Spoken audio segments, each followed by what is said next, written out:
this, the laser source is directed in the X and Y direction by the mirrors, and this laser falls on the resin, and this resin is filled in the tank.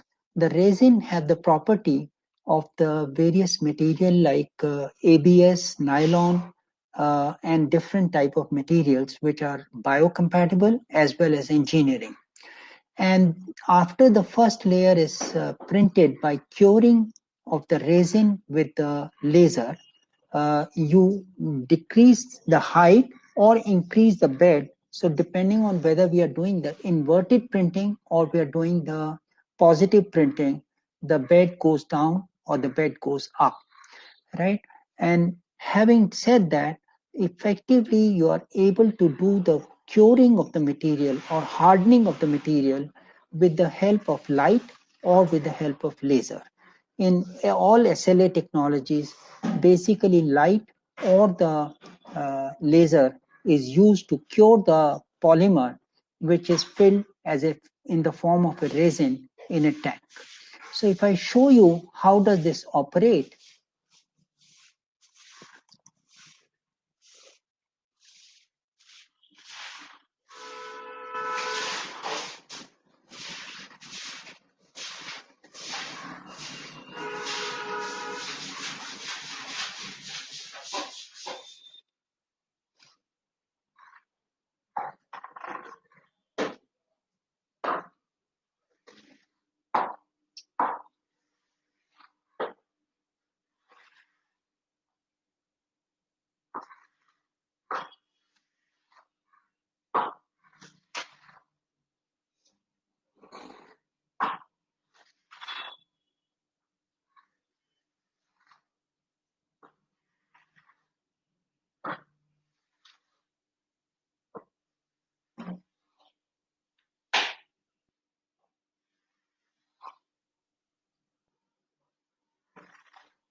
the third technology which I'm going to touch upon is the metal AM technology.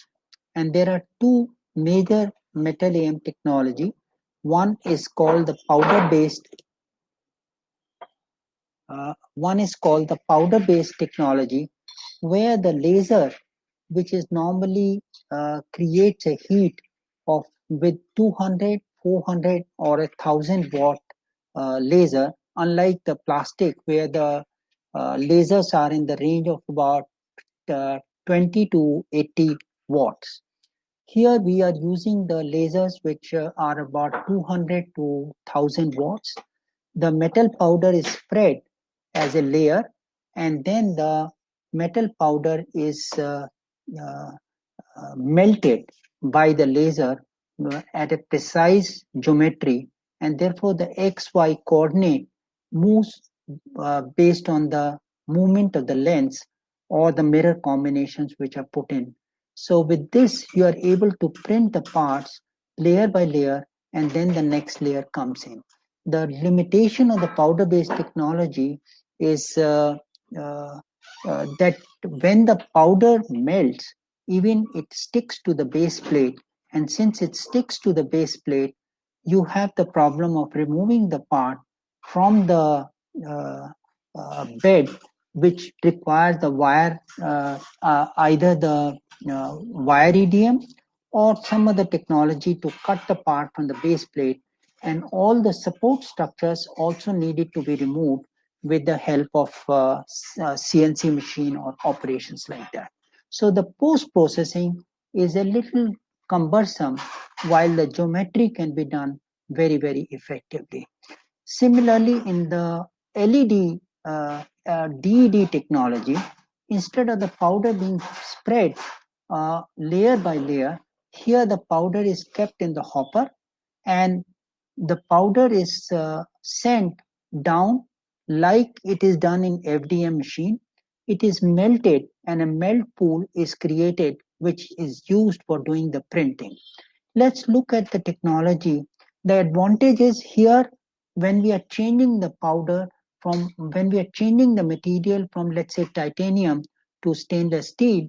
In the case of powder based technology, I have to practically clean the whole system and make it hygienic.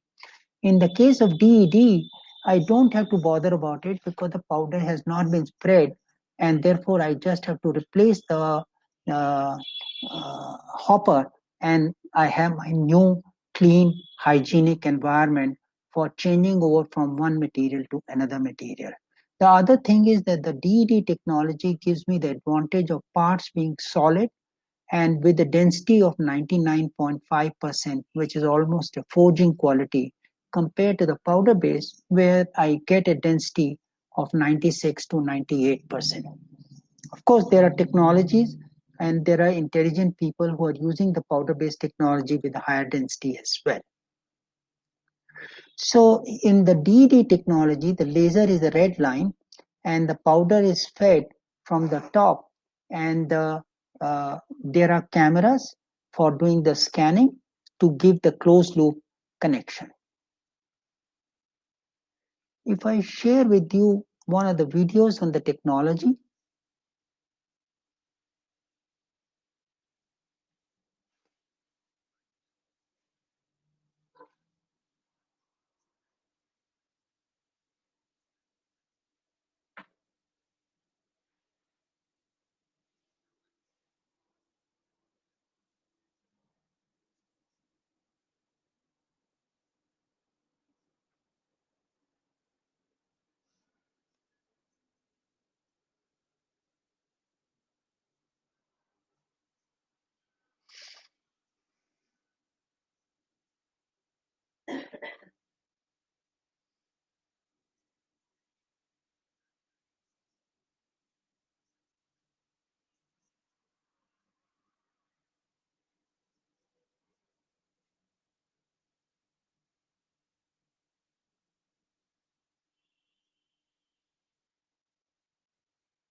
So you saw the technologies which were there for very, very long time. all the three technologies which I shared before have been there for last 15 odd years. There are marginal improvements which have been done, but uh, in the last 5 years, there is a quantum jump in technology which has happened. So it was very necessary for you to understand and know how the old technologies are now giving way to the new technology for the consideration of cost, for the consideration of complexity and accuracy, and for also ability to create parts at a much, much faster speed. So company like HP came up with a multi-jet fusion technology where instead of printing in a form of a spot, which you saw being cured by the laser, it prints the ink which is spread on the powder as a full page, like an inkjet printer.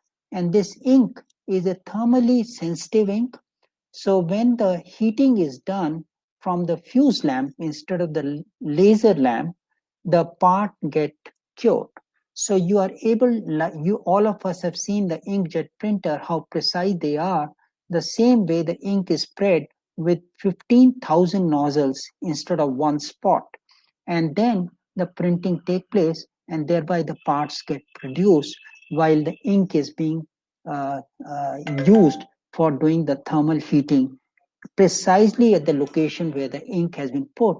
So they even developed a detailing agent which is spread all around the part geometry. So on one side you have the thermally sensitive ink, and on the outer boundary they create a detailing agent which is an insulating ink. So by achieving that, you are able to get the parts which are very, very precise and very accurate. And we will see that in the next video.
So you just saw that the HP could produce the parts at a much higher speed and with the technology which does not cause stress in the part, because we do not use a sudden heat of a laser, and therefore there is a less warping, more accurate parts which are produced for the users to directly use.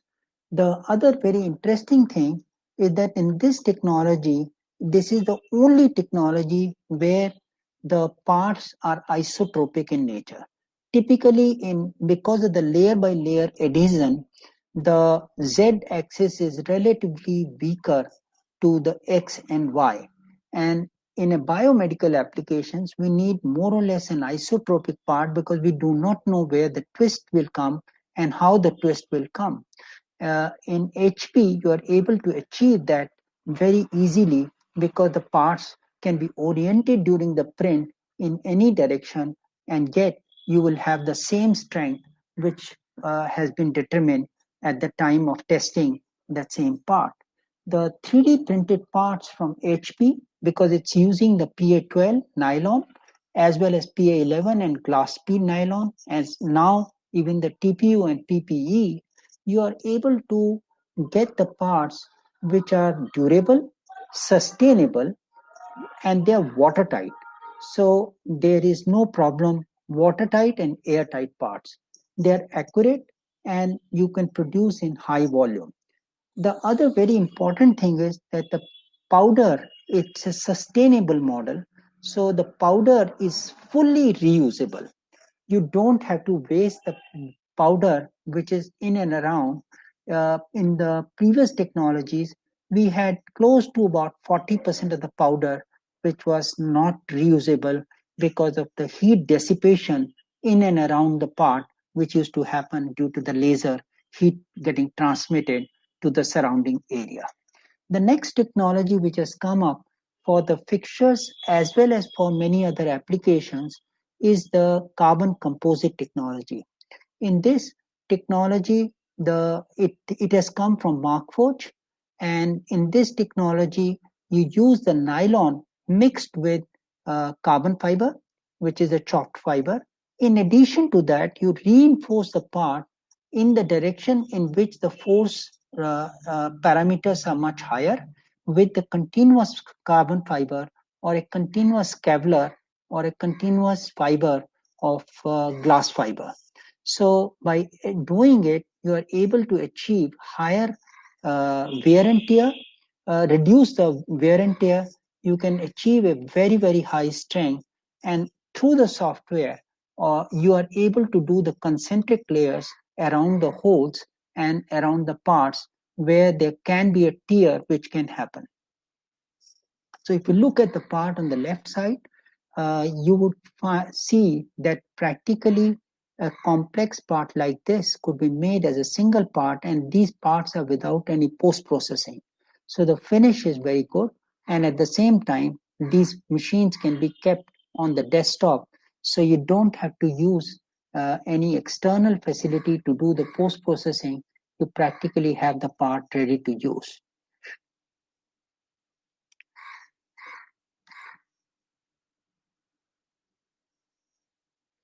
The same way, we also now Markforged has introduced a metal machine.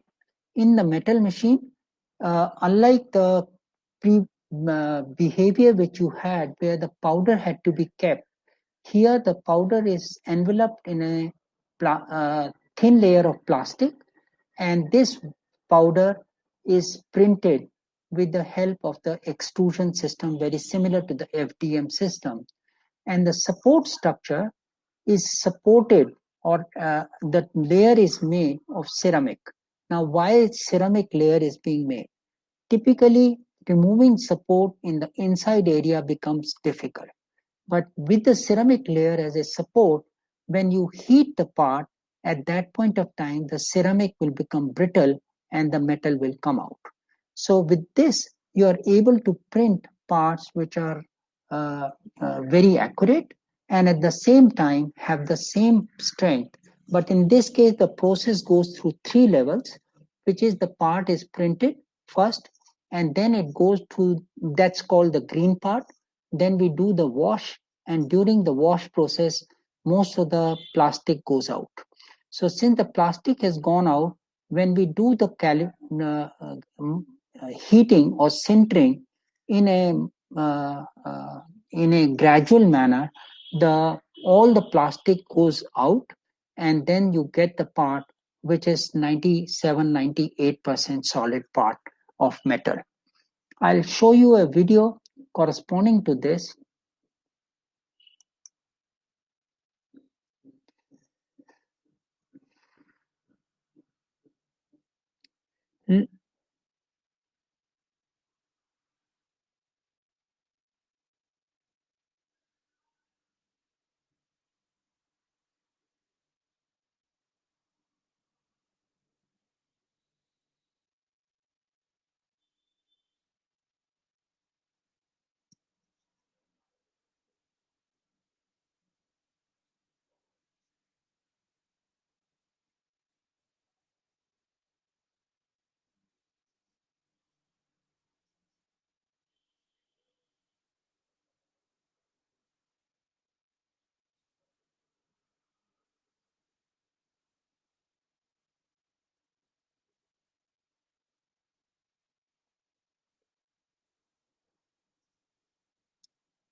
So you saw the technology of HP, which is a multi-jet fusion technology. You saw the carbon composite technology, which is coming from Markforged. And now I want to share with you the complete innovation which Formlab has done, both in terms of the technology as well as in terms of the materials. So, good thing from Markforged which has happened is that they introduced this concept of LFS technology, which gives my bottom of the tank, which is flexible. Now, the moment it is flexible, and my light processing unit is also changed. So, if I share with you, what does the flexible tank do? The flexible tank enables that the material, the resin, which is typically flat on the uh, base of the tank, when the uh, upper plate comes down, at that point of time, there is a squishing which used to happen. Now, naturally, when there is a pressure on the part which has been done and is not so well cured, at that point of time, there would be a squishing which would happen, which is due to the compression force. And when the part used to be lifted, at that point of time, there would be a drag which would happen. And as a result, there would be a honey effect, which will lead to a part getting slightly distorted. I would not say fully distorted. All of us were using the Formlab machine, but now with the flexible tank technology, they have been able to completely avoid both the squishing as well as the peeling, which was leading to the part getting distorted or not so accurate. Now with the flexible tank, you are able to achieve a very high level of accuracy. The second thing which they introduced is the light processing unit. Now, many of us had experienced and had seen in the first video which I shared with you that resin had to be filled in the tank, which was a messy affair.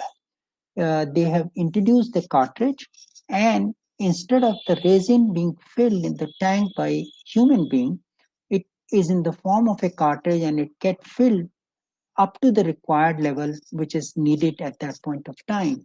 And the light processing unit is sitting underneath with the,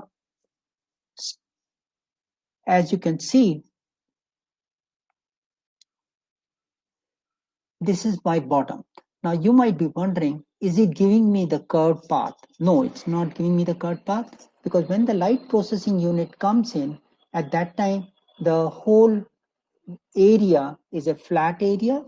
And the third thing is, in the light processing unit, you have a parabola available. And with the parabola, you are able to achieve 90-degree of the laser at all positions. So the X, Y is governed by the galvanometer as well as by the movement of a motor which is less than 25 micron steps. So you are able to get parts which are very good and which are much better. In the current range of the Formlab, the spot size of the laser itself has been reduced from about 140 micron to about 80 micron. And therefore, in all ways, in all the applications, you can achieve far higher accuracy. The bigger thing which Formlab has achieved is that in addition to the improving the technology, they have actually now started developing the resins in-house. And there are practically 2 to 3 resins coming almost every quarter.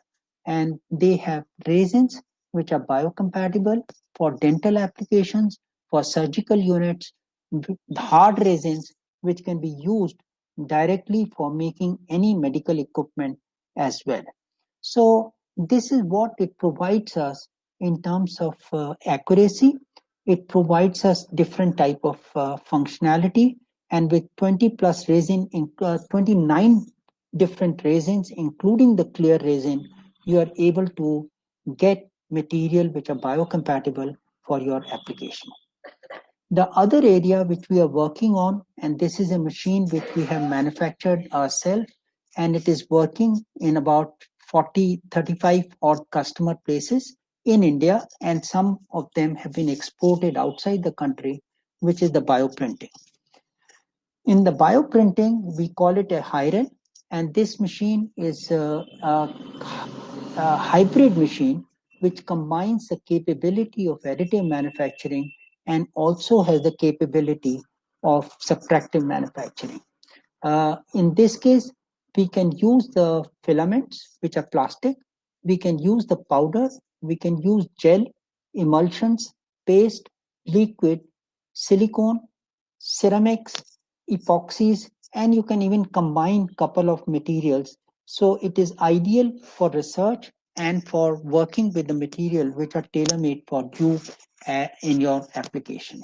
So we to achieve this, and this is the biomedical application, and this is the engineering machine, which is the industrial research machine. So it has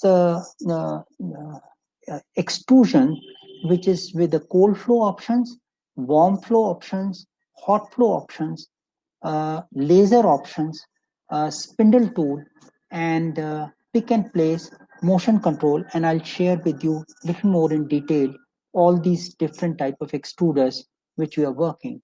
As a result, we are able to work with all the materials like ABS, PLA, plastine, nylon, T-glass, laywood, uh, wax filament, polycarbonate, including PEEK, HIPS, and ULTEM, because these are high temperature material. So we have the inside temperature, which is uniformly kept at about 60 degrees centigrade.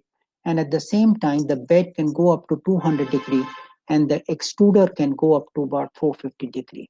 But more important, what we did as an innovation is that we preheated the filament like PEEK and ULTEM so that the flow become, instead of it going through the shock of high temperature at the extrusion point, it is preheated and then fed into the extruder to be able to give smoother flow.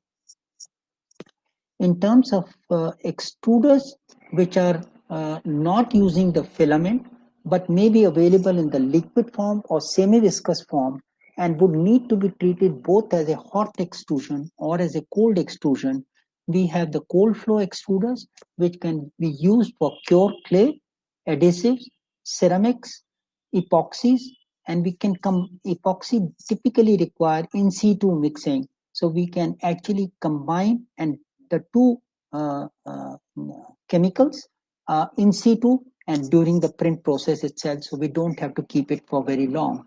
We can print in glue, we can print in porcelain, we can print in Play-Doh and different type of resins and silicone and Sculpey and things like that. We also can print using the warm extruder, so we can heat it up before we are doing the printing. So even things like Sculpey, resins, and plasticine, which require preheating or slight heating, we could do that. So there are different type of extruders which we have designed and have put it on the machine. And the good thing is you just have to buy the same system, and on the same system, all these extruders can be mounted uh, quickly. It takes less than 2 minutes time to mount any extruder. Simultaneously, you can actually mount 5 extruders to be able to work with 5 different materials. We have the MK1, which is the one which goes up to about 250, 300 degrees to be able to print the normal filament. We have the 2 motor driven flexible filaments. So we can print any of the flexible filaments like Ninja Flex and other things very comfortably, because here instead of the grinding happening, we have the double motor to push the flexible material down rather than be driven by the friction resistance, which is done in typical FDM machines. We have a 450 extruder, which is used typically for PEEK and ULTEM and high temperature material. And these nozzles can be of any size. Then we have the then we have the EMOs. The EMO, you can put any material like clay, ceramic, or any of these materials, including the Play-Dohs, and could do the printing very comfortably. In this, what we have done is that I provided the options of either keeping it heated or putting a UV cure at the tip, or a combination of all both of them. So you can work with materials which may require UV curing, and instead of curing them at later point of time, we can cure them in situ during the print process itself. If we look at the other extruders, there are different type of extruders which we provide for depending on the behavior of the material. You can choose, and we can provide the consultancy as well as discussion as to how you should be able to work with these extruders in terms of based on the material which is required. So some of the people have come back to us with their own bioinks.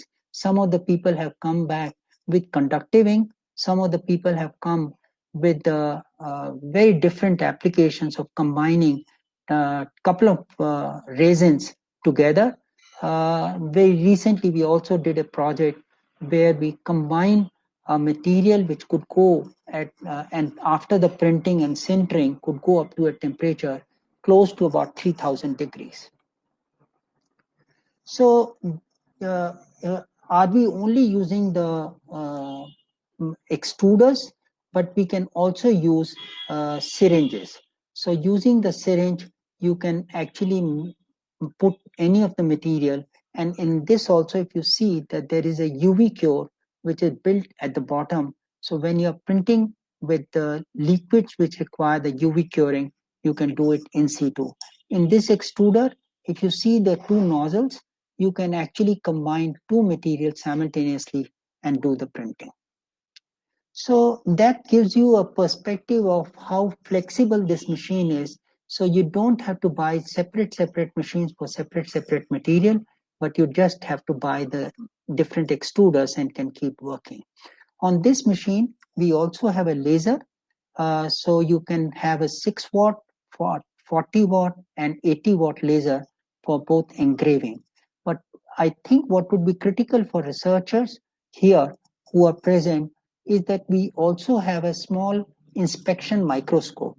Now, the advantage of the inspection microscope is that if you're doing a research, you can actually take any layer information and could keep uh, keep it stored in your computer. So for your research purposes, you can actually look at how the behavior happened during the print, and even inside layers, how they were formed during the print process. So this becomes a very useful both for measurement purposes as well as for research purposes to submit the thesis. So large number of people are submitting their thesis with the help of this, and we have created a site on which if your paper is selected, it get published, and with that paper published, it is recognized by the scientific journals as a approved paper on the site. These are editions which are typically for engineering applications, but we do print peak pipe, we print labels, we print powder feed. So we are actually working on a metal process by which the metal parts can be produced directly from the same printer. And we are using a diffusion technology which will enhance the capability of the print, and even materials like titanium or material like aluminium or copper can be printed. In fact, we have tested it out and worked on the part, and now we have to build in the AI tools to be able to give the exact geometry of the metal parts as well. We also developed an add-on for IoT inspection, and this is typically used for engineering applications. So some of the people who are biomedical equipment manufacturers, they would find these add-ons very, very useful. Uh, there is a I just shared with you that there is a laser attachment, there is a bending machine, and there is a filament baking attachment to do the preheating of the material. In addition to that, we found that these machines will be going to the far-flung areas. And in the research, you would like immediate feedback to be given as to what can be done to correct the machine. So we made this whole machine as an OPC UA driven.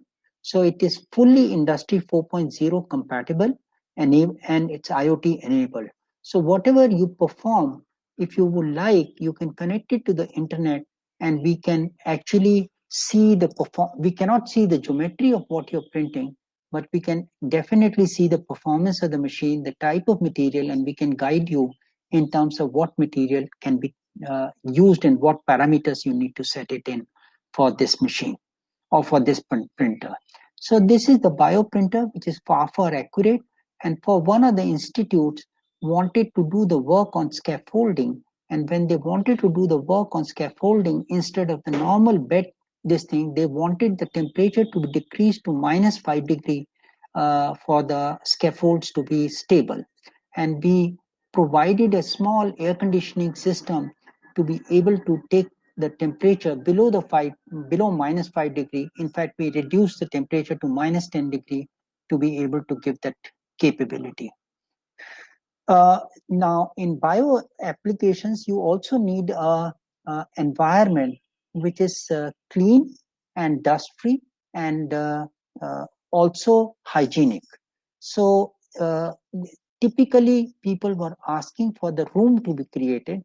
What we did is that we created an envelope in which we could give the class 2 type B2 biosafety cabinet in which the machine gets housed and the circulation of the air is done in such a way that it is all passing through the HEPA filters to be able to keep the machine and the print operations clean, which can be certified and can be utilized for any of the biomedical applications. Here are the extrusion-based bioprinting which we could do. Materials are extruded through a print head, either by pneumatic pressure or by mechanical force. And we have both the type of extruders. Advantages such as precise deposition of cells, control over the rate of cell distribution, and process speed have greatly increased the application of this technology in fabricating the living scaffolds. Extrusion bioprinting has been used for fabricating the scaffolds for regeneration of bone, cartilage, aortic walls, skeletal muscles, neuronal, and other tissues. We are not the expert in creating these tissues and the material which will go into this, but we are willing to work with any institute or any of the research lab which would like to work in this area. So this is the site which I was referring to, where people have been publishing papers or regularly related to pharmacy, related to biomedical applications, related to scaffolding, and you can actually see some of those works being done using the same printer by the various scientists across the world. This is one of the applications. So we actually created the software where in the software itself, you could define the scaffold parameters and then can print the biogel, using the biogels, could print those scaffolds. If you look at it, these are some of the developments in terms of software which we are trying to put it in, and we are more than happy to collaborate with the institute or with any of you to be able to work. But the software is open, customizable, and we are willing to work with you. Though this was what I was mentioning at sub-ambient temperature, this was the initial part, but subsequently we actually modified both the extruder as well as the base plate to be refrigerated. So the RSD extruder is similar to the normal STS extruder, except this has a Peltier device which allows the syringe containing the biomaterial to reach sub-ambient temperature. The lower temperature can go up to -10 degrees, and the higher temperature in this system can go up to 35 degrees. In normal case, it can go even up to 75. This requires a water cooling system for the Peltier device, as can be seen here, right? Cross-linking of material is also possible on demand. And typically, we can work with the 405 nanometer wavelength UV light for doing the curing, which is done here. So if some of the scaffolds do require curing to be done with the UV rays, we can provide that attachment as well. So having shared with you that there are different applications which we can do for the 3D printing, we can mix up the different things. So when we are mixing up two material, we created a micro motor, if you see at the top, so that the two materials come in, they get properly mixed, and then only the printing take place. So chill hot print beds, spiral waves printed using the silicone, using the different materials is what my technology session is all about. There are different applications which all of us know, and I think I don't have to illustrate them in terms of applications, but I just attended a session from a guy in Sweden, and he said that he has actually created a cover for these processes as a standard module and developed an application where the user can choose the design and can fit it in. I found it very interesting because that's something which is very high level of personalization even in the world of medical. Uh, uh, Many of us have seen this Crispin Orthotics. HP machine is being used very extensively for this application because it's a strong material, it's a uniform material, it is an isotropic properties which it gives. So having said that, many of the people like Smile Direct is using more than 16 machines, which means they're producing close to about 20,000 aligners every day, not every month. 20,000 aligners every day using the HP system. Foot correction is a very big application, and company like iOrthotics is working across the globe where they're putting the scanners at different locations, and with that data, and they use the walking scanners so that the pressure can be checked uniformly. And using that, they are able to produce it at a central location and transfer these correcting soles to the people. Sports is a big area where custom built equipments are necessary. And of course, these are medical applications where the correction of the development of the head, which may have problems or deformities, can be taken care of. This is an example of a prosthetic legs for a sports person who participated in a Paralympic as well. So a few more examples using the Formlab where they can be used for pre-surgery, surgical planning, for explanation of the student as well as to the patient for the patient cure. I also thought that I'll put some price details that how much would it cost and how much would it take in terms of a time. These are all under $50 per product, or a product like this can be generated using the using the Formlab machine under $25, which is much cheaper. And now they have even launched internationally, not so much in India, the ceramic, which gives the behavior of a bone-like material as well. So these are some of the examples and with some of the cost parameters which I thought may be relevant to understand that does it cost me very much? No, it does not cost you anymore very much because the technology is very fast, the cost of equipment is relatively low, and the flexibility of material is very high. So having shared with this, all of them are real examples with the flexible material, with the clear material, with the biocompatible materials, all has been done using the 3D printing. Few examples of the metal printing where using the DED technology, they created an innovation where the inner part of the ball was made in stainless steel and the outer part, which is touching the body, is the one which is made in titanium. So they were able to achieve the biocompatibility and at the same time could reduce the cost. And this is one of the large implant manufacturer called Crentech. Few companies like Shukla Medical are using the metal printer like Markforged for printing the surgical devices or custom built jigs and fixtures which are used in operation. So in brief, apart from the technology, what is critical and important is the material. We practically have the company have an experience in all of these materials, and we can support you, we can work with you, we provide hardware, we provide software, we provide training, and we do provide the installation. As well as we have all these machines available in our factory at Noida, where we can do the work for you in the initial period. So I think in brief, this is what I wanted to share with you in terms of technology brief.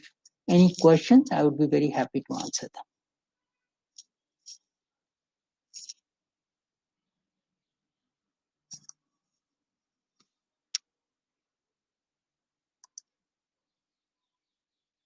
Any questions?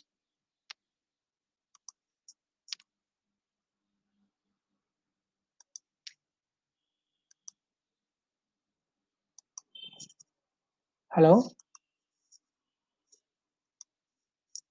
Hello?